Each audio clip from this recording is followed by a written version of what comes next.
아 글쎄 안 들려 들을 뉴스 없어 아무 뉴스도 귀에 들어오지 않아 듣고 또 들어도 들을 뉴스 없어 만든 게 이프로야 이동영의 뉴스 정면승부 YTN 라디오 이동영의 뉴스 정면승부 3부 시작합니다. 김정은 위원장 북한군 총참모부가 계획했던 대남 군사행동 실행을 보류하라고 지시했습니다. 이런 가운데 존 볼턴 전 백악관 국가안보보좌관의 회고록 그것이 일어난 방은 예정대로 오늘 미국 전역에 출간됐습니다. 한동대 국제지역학과 박원건 교수 모시고 이야기 나눠봅니다. 어서 오십시오. 예, 안녕하세요. 자, 볼턴 회고록 이야기하기 전에 침묵을 이어온 김정은 위원장이 대남 군사행동 계획을 보류했습니다. 예. 원인 분석을 해봐야 될 텐데 왜 그런 것 같습니까? 갑자기. 일단 뭐 숨고르기는 분명하죠. 예. 지금 4일부터 시작해서 김여정 제1부부장의 공세 예. 그리고 결국 그 공동 연락사무소까지 폭파하는 그 한 걸음에 내달렸는데 전반적으로 북한이 이것을 이번에 그 보류 발표는 계획했던 것 같지는 않습니다. 물론 매우 이례적으로 여태까지 북한이 나름대로 정책 결정의 과정을 다 보여주긴 했었거든요. 예. 그러니까 16일 날 총참모부가 공개 보도라는 것을 냈는데 그것도 매우 이례적이죠. 그 당시에도 이제 이런 것을 자기네가 위임받아서 계획을 세우겠다 하고 17일 날 바로 4대 군사행동을 얘기했고 그다음에 당 중앙군사위원회 비준을 받겠다라고 얘기를 했거든요. 그렇다면은 일주일 기다렸죠. 이 4대 군사행동의 당 중앙군사위에서 비준을 하느냐 안 하느냐. 또 오늘 이제 결국 발표가 나왔는데 발표 내용을 보면 최근 정세를 평가하고라는 표현이 들어가 있습니다. 예. 그렇기 때문에 일단 원래부터 계획했던 것 같지는 않고요. 뭔가 변화가 있어서 일단 보류를 했다. 그렇게 판단이 되네요. 강원 양면 작전이다. 이건 아니겠네요. 강원 양면 작전이면 처음부터 계획을 했을 텐데.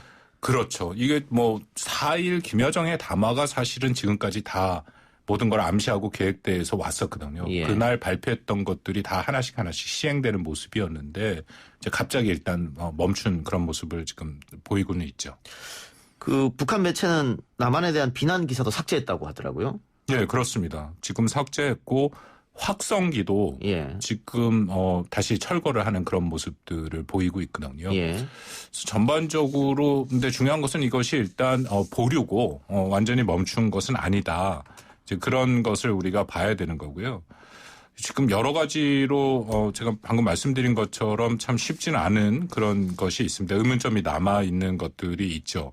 그래서 지금 여러 가지 설이 사실은 제기가 되고 있는데 제가 좀 몇 가지를 이건 정말 설입니다. 그냥 설로 알고 계셔야 될 것 같고요.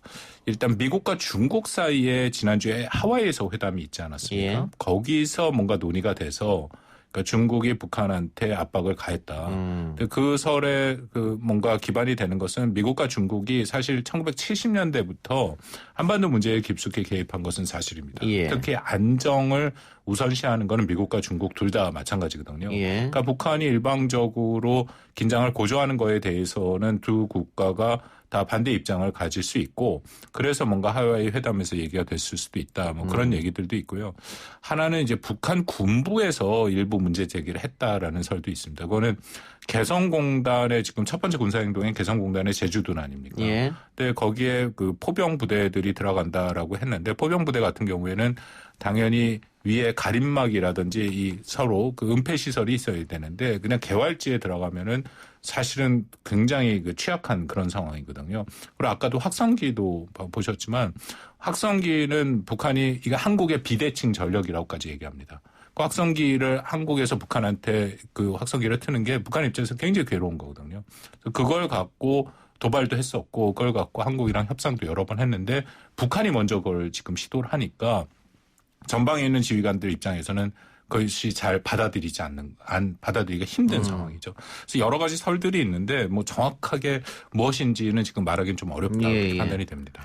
뭐 학성기 설도 있고 또 그 최근 정세를 보고 이런 말이 살펴봤을 때는 존 볼턴 보좌관이 낸 회고록에 보면 문재인 대통령이 꽤 노력을 했다 남북 관계에 대해서. 네. 그러니까 북한이 봤을 때는 그 매번 미국 말만 들었다고 생각했는데 아니네? 뭐 이렇게 판단했을 수도 있다. 뭐 이런 얘기도 있더라고요. 뭐 그 영향을 줄 수도 있는데 그게 결정적인 영향으로 그렇겠죠. 갔을지는 저희가 좀 참고를 할 예. 필요는 있다라고 생각이 되고요. 아까 말씀드린 것처럼 북한이 처음에 얘기했던 이 4대 군사행동 자체가 좀 무리수가 분명히 있었습니다. 그 예를 들어서 첫 번째 금강산과 개성공업지구에 북한이 부대를 전개하는 거, 이것은 2000년 6.15 공동선언에서 개성과 금강산을 하기로 한 거 아닙니까? 그래서 만약에 진주를 한다면 이것을 무력화시키는 거죠. 근데 6.15 같은 경우는 북한에서도 굉장히 중요시하는 남북 간의 합의인데 예. 그거를 이렇게 쉽게 무력화할 수 있느냐라는 거고, 두 번째 같은 경우에는 비무장지대 GP, 이제 북한은 민경초소라고 얘기하는 거, 그건 9.19 군사합의 폐기거든요. 예. 근데 9.19 군사합의는 북한이 나름대로 굉장히 자신들에게 유리하게 돼 있다라고 얘기를 하는데 그걸 과연 그렇게 쉽게 파기할 수 있을 것인가, 이제 그런 의문들이 좀 계속 제기되고 있었죠. 예. 그런데 어쨌든 철회가 아니고 보류지 않습니까? 네. 그럼 다시 행동을 할 수도 있겠다. 예, 그렇죠. 특히 가능성은 이번 남아있고. 발표에 나온 것 중에 우리가 좀 봐야 되는 것이 예비회의라는 표현이 나왔지 않습니까? 예. 근데 예비회의라는 건 처음 들어보는 표현이고 북한에서 잘 없던 것들이고요. 근데 예비회의라는 게 그냥 상식선에서 생각하면 우리가 본회의를 하기 전에 예비회의를 하죠. 근데 그 예비회의에서 가장 중요한 것은 본회의에 올릴 안건을 결정하는 거거든요. 그러니까 북한이 지금 하는 거 보면은 약간 그런 모습들이 보입니다. 예비회의를 통해서 이번에 대남 군사 행동에 대해서는 안건에 본회의에 올리지 않겠다라는 거거든요. 이제 그 의미는 앞으로도 언제든지 이 안건을 본회의에 올릴 수 있다. 그렇다면 굉장히 신속하게 다시 원상복귀가 되고 보류가 철회될 수도 있다. 예. 그래서 지금 현재 상황에서는 우리가 조심하고, 우리 뭐 오늘 우리 국방부에서도 얘기가 나왔습니다만 이것은 철회가 아니기 때문에 여전히 우리가 좀 상황을 지켜봐야 된다. 이제 그런 분위기죠. 김여정 부부장이 악역을 자처하고 해결사로 김정은 위원장이 등장하는 뭐 그런 시나리오도 그래 볼 수 있지 않겠습니까? 뭐 그거는 지금까지 그 김여정의 담화로 시작돼서 정설입니다. 일단 서로 간의 역할 분담이 있었다. 예. 그리고 북한 체제 상황에서 2인자가 있을 수는 없죠. 그러니까 김정은 위원장이 모든 걸 통치를 하는데 본인은 나중에 이런 극적 반전, 사실 오늘이 극적 반전이라고 볼 수 있는데 예. 극적 반전을 위해서나 아니면은 나중에 협상을 위해서 뒤로 빠져 있고 대신에 김여정을 내세워서 대남 비판과 대미 비판을 할 수 있도록 그렇게 만들었다라는 것이 정설이긴 한데요. 근데 좀 이상한 부분이 여기도 있습니다. 예. 왜냐하면 김여정 같은 경우에 지금 직함이 부부장이거든요. 예. 근데 그럼에도 불구하고 군을 통솔하는 모습들이 나오고 4일부터 담화에 나온 걸 딱 보면 한 번 이런 표현이 있습니다. 나는 위원장 동지와 당과 국가로 부여받은 나의 권한을 행사해요. 그거 한 번만 있었고 나머지의 모든 담화는 김여정 부부장의 일종의 지시를 받아서 가는 그런 형태가 되거든요. 그렇다면은 이것은 후계자의 모습이죠. 그래서 그것도 우리가 좀 앞으로 더 지켜봐야 할 상황이다라고 생각을 합니다. 예. 알겠습니다. 자, 그러면은 뭐 오늘을 계기로 해서 다시 좀 대화의 모멘텀을 만든다거나 이런 가능성도 충분히 있을 겁니까? 어떻습니까? 좀 두고 봐야겠습니다. 왜냐하면 북한이 말씀드린 것처럼 전혀 설명이 없이 그냥 보류다라고 했거든요. 그 설명이 없다라는 거는 한국한테 설명이 없는 것뿐만 아니라 북한 주민들한테도 설명이 없었습니다. 지금 4일부터 사실 어떻게 보면 북한 당국이 북한 주민들을 격동해서 지금 삐라살포 그런 투쟁에 내세우게 된 거거든요. 대규모 군중 집회도 있고 1200만 장을 만들어서 준비하고 있다. 근데 아무런 설명 없이 오늘 딱 한 장에 그냥 보류다라고 나왔으니까 이것이 좀 며칠 내에 북한 정권에서도 나름대로 설명이 있어야 될 것 같고 이제 그 설명의 맥락을 보면 과연 한국과 다시 대화를 재개할지 안 할지 그 여부가 지금 밝혀질 거라고 생각되는데요. 현재로서는 좀 조심스럽지만 이게 우리와 대화를 하겠다. 그런 의지는 아직은 안 읽힙니다. 예. 뭐 어떤 분석에 보면 국내 정치용으로 그렇게 한번 흔들었던 것이다 이런 얘기도 있던데 북한 경제 상황은 어떻게 보고 계세요? 북한 경제 상황은 매우 안 좋죠. 코로나 때문에 더 하죠. 코로나 때문에 안 좋고 그것은 이미 여러 번 확인이 됐고요. 지난 5월 달에 우리 국정원에서 국회 보고에도 보면 평양에서도 사직위가 일어나고 있다. 그리고 지금 김정은 위원장이 참여했던 당 정치국 회의에서도 보면 주요 안건이 평양 인민 생활의 보장입니다. 예. 그러니까 평양이라는 것은 모든 북한의 물자가 우선적으로 모이는 곳인데 그곳에서도 일단 물자가 좀 부족한 것이 분명히 있고 사재기가 있다라면은 전반적인 북한 경제가 매우 안 좋죠. 그래서 이번 공세에 대해서 대부분의 핵심적인 분석의 이유는 이런 거였습니까? 결국 북한이 지금 경제가 안 좋으니까 북한 사람들, 인민들의 생활이 어려워서 그 불만을 북한이 이제 외부로 돌린다. 이번에는 특히 남한 정부와 탈북민을 대상으로 했다. 이제 그런 분석들이 우선이 됐는데 지금 오늘의 이 보류로 인해서 그 분석도 좀 적실성을 우리가 조금 더 지켜봐야 되는 그런 상황에 돌입했다고 생각합니다. 예. 각종 매체 또 노동신문을 통해서 계속해서 남한에 대한 비난을 하고 이렇게 하겠다고 했는데 그걸 좀 뒤엎었기 때문에 예. 북한 주민들 입장에서 좀 혼란스러울 것 같기도 한데. 뭔가 마무리가 있어야 되는 예. 거죠. 예를 들어서 삐라를 살포하고 나서 했다면은 그게 괜찮은데 살포를 다 준비하고 있는 상황에서 갑자기 멈췄으니까 제 판단에 북한 주민들도 굉장히 의아해할 것이다라고 생각합니다. 예. 그래서 이제 이례적이라고 지금 교수님께서 말씀하신 거고 예. 중앙일보에서 낸 그 중국이 북한에게 식량을 80만 톤 지원했다. 예. 이 보도는 또 한쪽에서 신빙성이 없다는 얘기도 하고 있는데 교수님 어떻게 보겠어요? 뭐 그 가능성은 사실 확인이 좀 필요한데요. 그 처음에 북한이 4일부터 이런 공세를 시작을 할 때 중국과의 최소한의 의사소통은 있지 않았을까. 이제 그런 얘기들은 있었죠. 왜냐하면 5월 초에 김정은 위원장이 시진핑 주석한테 축전을 보냈습니다. 코로나19를 잘 극복한 거에 축하한다. 그리고 북한이 지금 경제적으로 굉장히 어려우니까 뭔가 중국과의 사전에 소통이 있어야 지금 이런 공세가 되지. 만약에 그렇지 않다면은 혹시라도 중국이 그나마의 지원을 막으면 굉장히 어렵다. 그래서 80만 톤설도 거기서 나온 거라고 제가 생각을 하고요. 아까 말씀드린 미중 간의 하와이 회담 이후에 있었던 어떤 것도 결국 중국이 북한에 대한 지원을 더 준다고 얘기할 수도 있고 아니면 지원을 끊는다고 얘기한다는 그 영향력을 발휘할 수는 중국의 능력은 되죠. 예. 자, 그러면은 볼턴 회고록 부분, 이야기를 좀 해보면요. 일단 교수님은 회고록에서 어떤 부분을 주목하고 보셨습니까? 일단 이 회고록을 우리가 읽을 때 굉장히 조심해야 된다라고 생각을 하는데요. 이게 워낙 그 민감한 내용들이 있어서 국내외에 굉장히 많이 지금 논의가 되고 있는 것은 이해를 하는데 회고록은 많은 참고 문헌 중에 하나입니다. 예. 그러니까 역사를 외교사를 공부하고 재구성을 할 때 일단은 한국이나 미국 다 이른바 30년 법칙이라는 게 있거든요. 그러니까 30년이 지나야 이 문서가 비밀로 된 문서가 해제가 됩니다. 그러니까 보통의 사가들은 그걸 갖고 이제 역사를 재구성을 하고 예. 그 와중에 이런 회고록들은 참고 문헌 중에 하나로 보는 거죠. 이른바 교차 확인을 하는 그 과정에서. 그렇기 때문에 특히 이 회고록은 본인의 시각이 들어가 있는 거죠. 그러니까 사실 여부를 떠나서 그 사실을 해석하는 부분에 본인의 시각이 인식이 들어갈 수 있으니까 그것을 우리가 정확히 판단해야 된다고 생각되고요. 그래서 보통은 회고록이 나오긴 나오더라도 현직 행정부에서 일했던 사람이 행정부가 진행되는 동안 나오는 경우는 거의 없습니다. 그러니까 예를 들어 4년이나 8년 후에 회고록이 나오죠. 근데 트럼프 행정부는 특징 중에 하나가 이번이 이 존 볼튼 국가안보보좌관이 첫 사례가 아니라 이전에 제임스 매티스 국방장관도 회고록이 작년에 나왔어요. 그러니까 이게 지금 트럼프 행정부의 전체적인 난맥상이라고 생각하는데 그들이 생각하기에 트럼프 대통령이 다시 재선이 되면 안 된다라는 그런 생각을 갖고 썼다라는 것도 우리가 염두에 둘 필요가 있고요. 근데 대신에 국가안보보좌관이라는 그 존 볼튼의 직위 자체는 매우 중요한 위치입니다.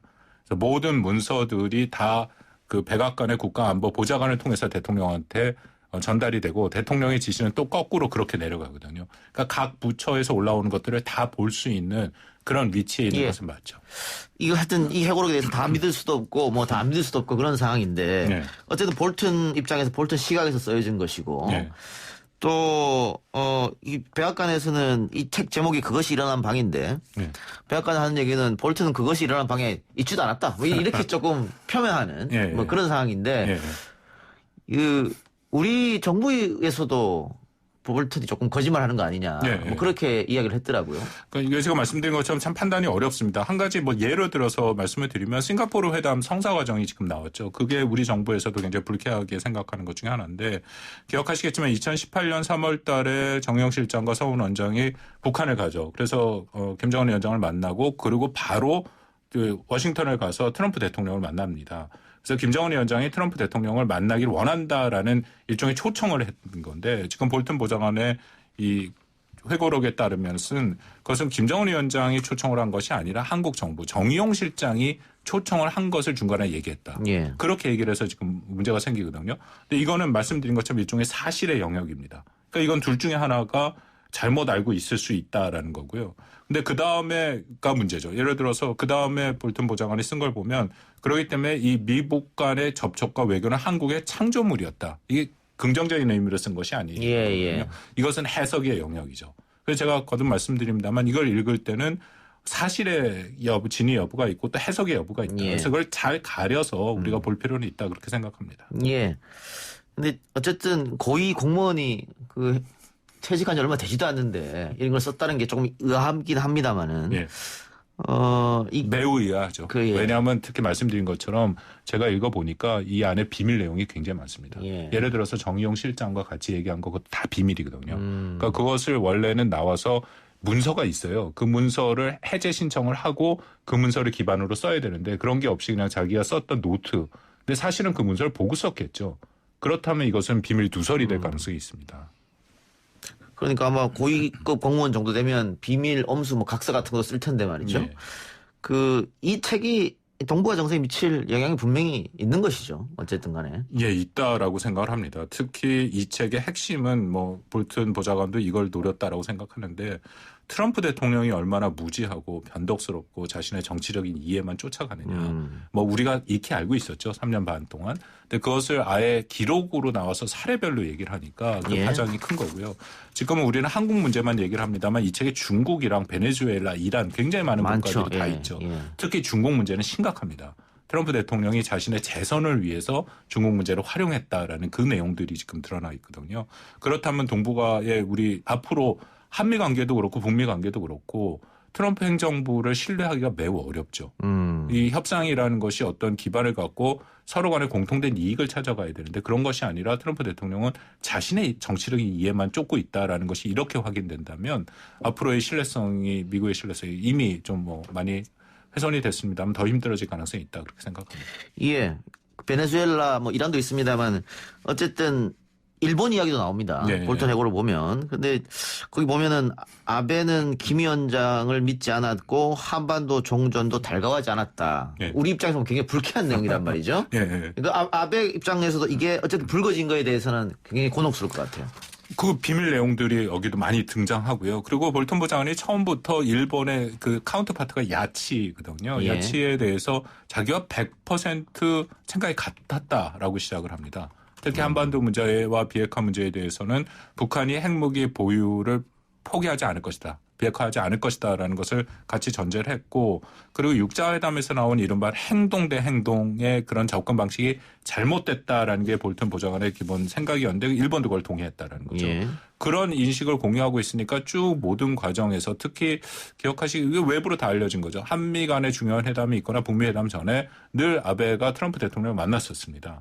그 순간에 아베 수상이 얘기를 했던 것은 굉장히 반대에 대한 입장들, 비판적인 입장들을 계속 전달했다라는 것이 볼턴 보좌관의 이 보좌관의 이번 이 회고록에서 다시 한번 확인이 된 거죠. 예.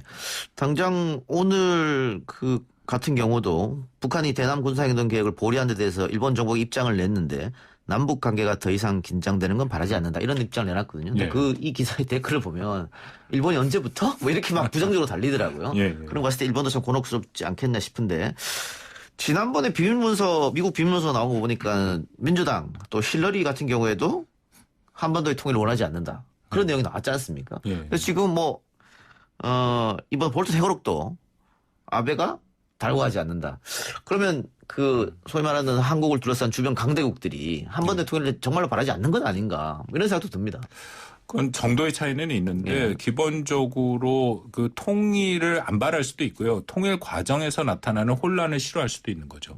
왜냐하면 그 통일 과정에서 우리가 흔히 상정되는 여러 가지 시나리오 중에 하나가 뭐 전쟁도 있을 수 있고 급변 사태도 있을 수 있고 그렇다면 굉장히 큰 변화고 또 미국의 입장에서는 원치 않은 분쟁에 끌려 들어갈 수도 있고 중국의 입장에서는 대규모 난민이 발생할 수도 있고 이제 그런 문제들에 대해서 기본적으로 좀 다른 시각들을 갖고 있는 것은 분명합니다. 그래서 통일에 대해서는 우리가 늘 얘기하는 게 주도권을 갖고 가야죠.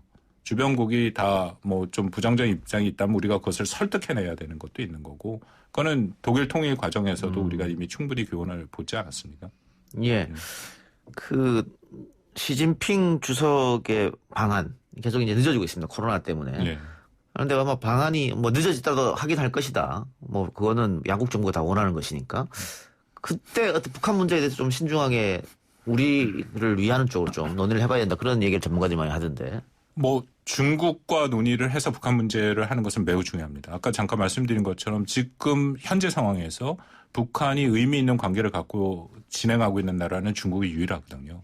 그리고 경제적으로도 여전히 유일하게 거의 중국이 지금 북한과의 경제 교류를 하고 있는 상황이기 때문에 중국이 북한에게 갖고 있는 영향력은 적지 않다고 생각합니다.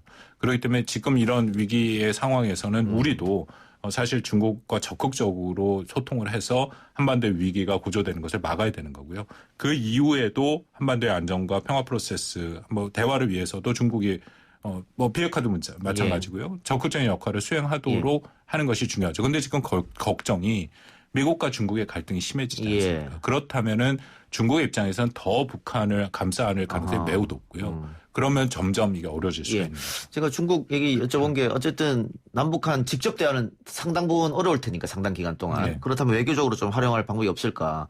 그래서 중국 얘기를 못 줘봤고 미국 같은 경우에도 지금 트럼프가 북한 문제 신경 쓸 여력이 없지 않습니까? 그러면 우리는 어떤 전략을 세워야겠느냐. 북미 간에.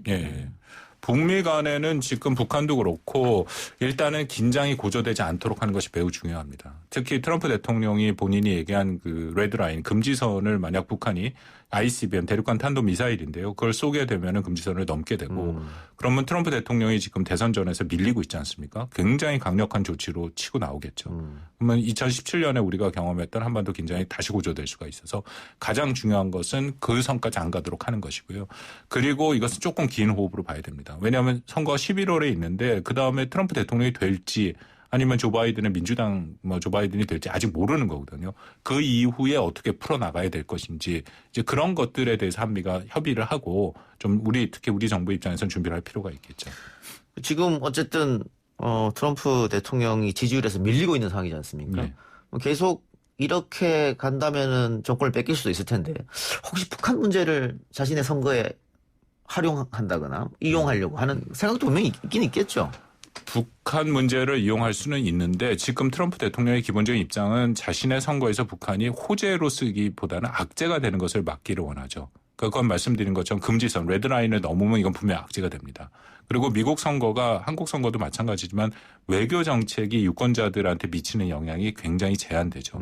대부분 경제 문제, 실질적인 문제가 훨씬 더 중요하기 때문에 그렇지만 예를 들어서 ICBM 같은 걸 쏘는 건 그건 대단한 미국에 대한 본토 위협이 되니까 그것은 악재로 등장할 수는 있다.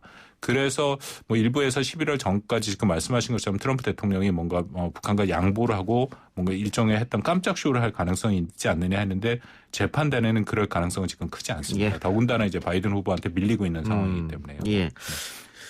다시 북한 이야기 여쭤보면 김여정 부부장의 강력한 메시지가 나왔을 때 우리 청와대에서 지금까지 한 번도 없었었는데 이례적으로 강하게 성토를 했단 말이죠. 그리고 그 우리 청와대의 메시지에 대해서 북한이 재비난하는 건지는 않고 애써 무시했단 말이에요. 그것도 의도적이겠죠.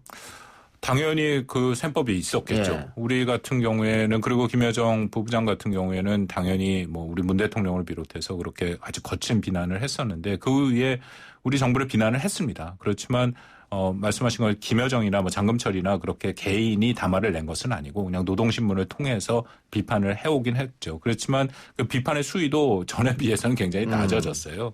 그래서 이걸 우리가 어떻게 해석해야 되느냐. 이건 또 뭐 여러 가지 해석이 가능하죠. 뭐 북한이 우리가 세게 나가니까 오히려 물러났다 그렇게 할 수도 있는 거고 아니면 북한 나름대로의 이 시간표가 있으니까 숨고르기를 하면서 가는 걸 수도 있다.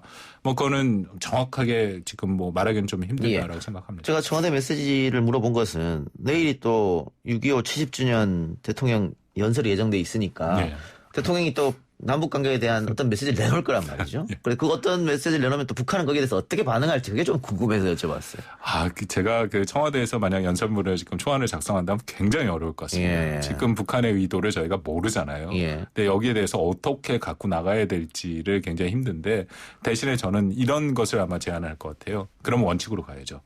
햇볕 정책 김대중 정부 때 많이 기억하시겠지만 3대 원칙이 있었습니다. 첫 번째가 무력 도발 불용 원칙이었고 순서가 있어요. 두 번째가 흡수 통일 배제, 세 번째가 남북 화해 협력이었거든요. 두 번째는 지금 별로 상관이 없으니까 그때 얘기했던 것처럼 무력 도발 불용한다. 절대 안 된다. 대신에 남북 화해 협력은 추구하겠다. 그 정도의 원칙으로 가는 것이 제일 낫지 않을까 그렇게 생각합니다. 알겠습니다. 오늘 인터뷰는 여기까지만 듣죠. 오늘 출연해서 고맙습니다. 네, 감사합니다. 지금까지 한동대 국제지구학과 박원건 교수였습니다. 3부 순서 마치고요. 4부 830 정치 토크로 돌아오겠습니다.